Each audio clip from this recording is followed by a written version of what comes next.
इस एपिसोड की शुरुआत होते हैं हम देखते हैं हमारे बंदा कल्टीवेशन कर रहा होता है और वो मन ही मन सोच रहा होता है कि इतना प्रैक्टिस करने के बाद मेरा बॉडी पहले से बहुत ज्यादा स्ट्रॉन्ग हो गया है, लेकिन मुझे नहीं पता कि कितने ट्रेनिंग के बाद मेरा कल्टीवेशन अवेकिन होगा। फिर हम देखते हैं उसका दादी उसे बुलाता है और इसकी वजह से वो कल्टीवेशन छोड़ के उसके दादी के पास चला गया था। फिर ये बंदा अपने दादी के बारे में बोलता है और बोलता है इनका नाम है शी और ये मुझे सबसे ज्यादा प्यार करता है। मेरे दादी माँ कमाल का है, ये कभी कभी ट्रेलर बन जाता है, कभी कभी मिडवाइफ बन जाता है, कभी कभी मर्चेंट बन जाता है, लेकिन मैं कभी कभी सोचते रहता हूँ इनके पास जो मिस्टीरियस मार्क्स है वो किसके लिए है। मुझे लगता है वो मेरे से कुछ छुपा रहा है। और ये ग्रैनी कहने लगता है आज मैं तुम्हें सिखाऊंगा कि ट्रेलर किस चीज में सबसे ज्यादा माहिर होता है। अब हमारा बंदा कहता है ट्रेलर को और क्या करना होता है, कपड़े सिलना होता है। ये सुन के दादी माँ कहता है लेकिन मैं आज तुम्हारे लिए एक स्पेशल ड्रेस बनाने जा रहा हूँ। फिर ये ग्रैनी गेंद फैलते हुए बोल रहा था हर एक क्रिएचर का दो क्लोथ होता है, एक है बॉडी शेप जो कि सोल, एनर्जी और ब्लड को मेंटेन करता है और दूसरा है शेडो जो कि उसका बॉडी से अटैच रहता है। फिर ये लोग एक हिरन के पास आ गया था जो कि नदी में पानी खा रहा था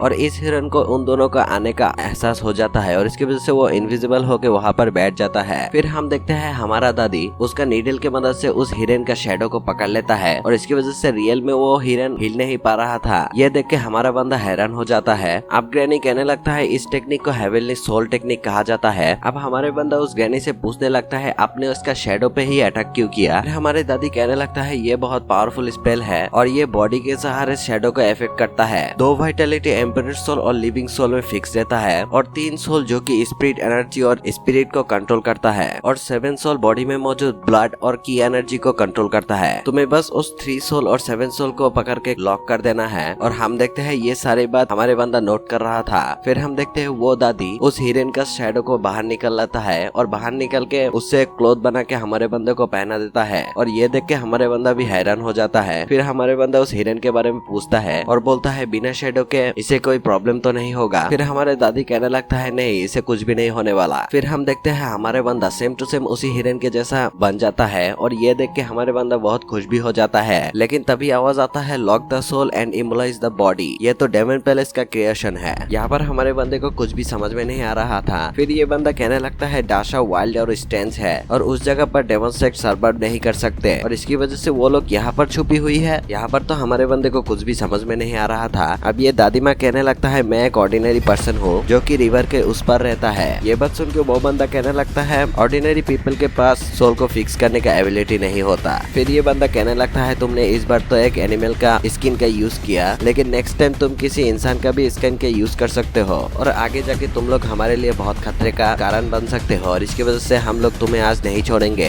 ये बोल के वो अपने एनर्जी प्रेशर रिलीज करता है। फिर हमारे दादी हमारे बंदे को कह रहा था इस दुनिया में बहुत सारे लोगों के बीच में बहुत सारे जानवर भी पैदा होते हैं जिनको हम अपने पावर की मदद से उनके असलियत सामने लाते हैं ताकि वो दूसरों को परेशान ना कर पाए। फिर हमारे दादी उनसे कह रहा था तुम पांचों लोग लिंगिंग सेक्स से आए हो क्योंकि जब से लिंगिंग कॉन्टिनेंट एस्टेब्लिश हुआ है तब से तुम लोग बहुत ज्यादा एग्रेसिव हो गए हो और अब तुम लोगों का इतना हिम्मत हो गई कि तुम हमारे इलाके में आके हम भी जवान लड़ा रहे हो। फिर ये बंदा कहने लगता है यान कांगून एक कंट्री है जो कि फेंशियन डोमेन ने एस्टेब्लिश किया है और हमारा लिंगिंग सेक्ट वहाँ का नंबर 1 शॉर्ट सेक्ट है। ये लोग यानकान को फॉलो करते हैं और ये लोग उन्हें जॉर्ज समान मानते हैं और जो भी उनके खिलाफ जाएगा उसे बिना मर्सी के मौत मिलेगी। ये बोल के उनके ऊपर एक टॉर्नेडो टाइप का अटैक कर देता है, लेकिन हमारे दादी बहुत ही आसानी से उसे रोक देता है। फिर हमारे दादी हमारे बंदे को समझा के वहाँ से भगा देता है, लेकिन उनका कुछ डिसाइपल हमारे बंदे के पीछे पड़ जाता है और कुछ डिसाइपल दादी को संभाल रहा होता है। हम देखते हैं दादी भी इनके साथ फाइट करने के लिए रेडी हो गया था। फिर हम देखते हैं हमारे बंदा भाग रहा होता है और 2 लोग हमारे बंदे को पानी में भी फॉलो कर रहा था और इनको देख के हमारे बंदा कहता है ये तो मेरे ग्रैंडपा की तरह पानी में चल सकता है, अगर मैं इनके साथ भागता रहा तो ये लोग मुझे जरूर पकड़ लेगा। इसीलिए वो अपने डायरेक्शन चेंज कर लेता है। इधर हम देखते हैं दादी को जो कि उनके साथ फाइट कर रहा था, लेकिन वो लोग हमारे दादी का कुछ भी नहीं बिगाड़ पाता। ये देख के उनका लीडर भी कहता है इनके पास थोड़ा बहुत तो स्किल है। फिर हम देखते हैं हमारे बंदे को जो कि भागते भागते उसके सामने आ गया था उसके जैसा ही हिरन का झुंड और इसकी वजह से वो उनके अटैकों से बचते हुए वहाँ पर घुस जाता है और उन हिरन के बीच में घुल मिल जाता है। लेकिन ये चीज देख के वो डिसेबल इन हिरनों को बेरहमी से मारने लगता है। ये चीज देख के हमारे बंदे को गुस्सा आ गया था और कहने लगता है ये लोग हमें डेविल कहता है तो ये लोग कौन है।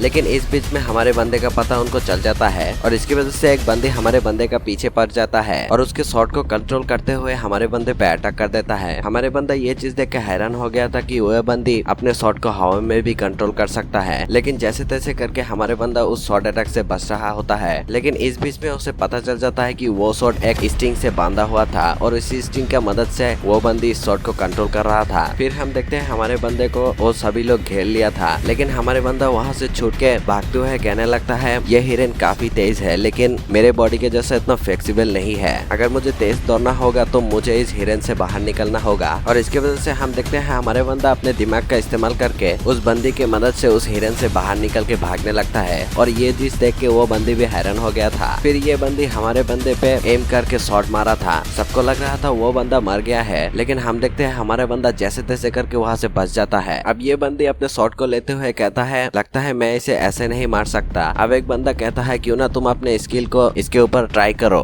हम देखते हैं ये बंदी भी राजी हो गया था और एक बंदे का बॉक्स से बहुत सारे शॉट निकल के अपने स्टिंग की मदद से कंट्रोल करते हुए हमारे बंदे पे अटैक कर देता है। हमारे बंदे शॉक होते हुए कहता है ये बंदी एक ही वक्त में इतने सारे शॉट को कैसे कंट्रोल कर सकता है। फिर हम देखते हैं हमारे बंदे पे एक शॉट लग भी गया था, लेकिन हम देखते हैं हमारे बंदे को कुछ भी नहीं होता क्योंकि उसके एक ग्रैंडपा ने उसे एक आयरन से बना हुआ आर्मर दिया था। ये चीज देख के वो लोग भी हैरान हो गई थी। फिर हमारे बंदा उसी आर्मर के टुकड़े की मदद से उन सारे अटैक किया गया शॉट को रोकने लगता है और उस शॉट की मदद से अपने आर्मर को खोल देता है और वो बोलता है अब मेरे बॉडी बहुत ज्यादा हल्का महसूस हो रहा है। फिर वो तेज स्पीड से दौड़ रहा था, लेकिन बाद में वो सारे शॉटों को बीच में फंस जाता है। उसका बचने का कोई भी चांस नहीं था, लेकिन उसी समय उसे एक ग्रैंडपा का याद आता है और वो बोलता है तुम कभी सोचना मत कि कोई भी चीज तुम्हारे वजन को उठा पाएगा क्या नहीं। अगर तुम्हारे पास एनफ स्पीड हुआ तो तुम पानी में क्या हवा में भी चल सकते हो। ये बात सोचते हुए हमारे बंदा एक क्लिफ में पैर रखते हुए वहाँ से बच जाता है और उसका स्पीड काफी तेज हो गया था। ये चीज देख के वो लोग हैरान हो गई थी और बोल रहा था ये बंदा तो काफी तेज है। और उनको ये बात भी समझ में आ गया था कि वो अपने कल्टीवेशन को अभी तक अवेकन नहीं किया, तो उसे मारना काफी आसान होगा। हम देखते हैं हमारे बंदा उन लोगों को एक डेंजरस फॉरबिडन एरिया में लेके आया था और वहाँ कर आके वो छुप जाता है। वो लोग उस जगह पर आके समझ में आ गया था कि ये कोई मामूली जगह नहीं, ये बहुत डेंजरस जगह है। यहाँ पर बहुत सारे डेंजरस बीस्ट भी हो सकता है। तभी वो लोग एक खतरनाक जगह पर आ गया था और ऊपर से हमारे बंदा उनको देख रहा था, लेकिन तभी हमारे बंदे के पीछे एक बहुत बड़ा बीस्ट आंखें खोलता है और जब भी हमारे बंदा पीछे देखता है तभी ये वाला एपिसोड खत्म हो जाता है।